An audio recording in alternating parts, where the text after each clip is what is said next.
Good evening, and thanks so much for joining us for 12 News at 6. I'm Kariba Devine. And I'm Troy Hayden in for Mark tonight. Arizona voters were anxious to get their early ballots for this big November election. And now, almost halfway through this early voting period, we are getting some results. 12 News journalist Bram Resnick has more.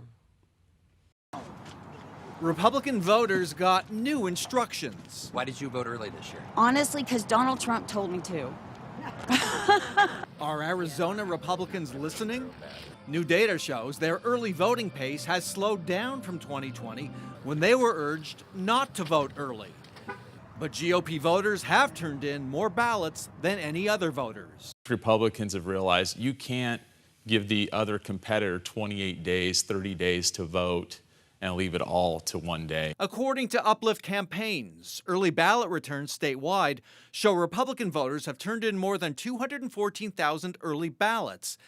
But that is down 7.2% from the same point in 2020. On the Democratic side, more than 179,000 ballots have been returned. That's down a whopping 46% from 2020. And independent voters are also lagging. More than 106,000 ballots returned, off 32% from 4 years ago. So what should we make of these early returns?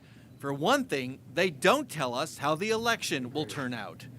Let's turn back the clock to 8 p.m. on election night 2020. Let's go to Bram Resnick with the first glimpse of how Arizonans have voted.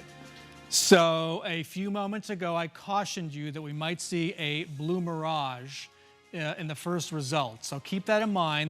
The blue mirage was Democrat Joe Biden's huge 11-point lead over Republican Donald Trump after the first batch of early ballots were counted.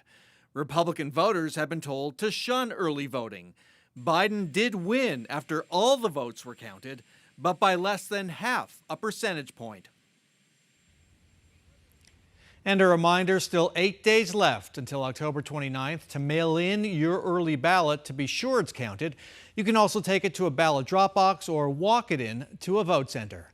Bram Resnick, 12 News. Yeah, a lot of ways to get that ballot in, Bram. Thank you. New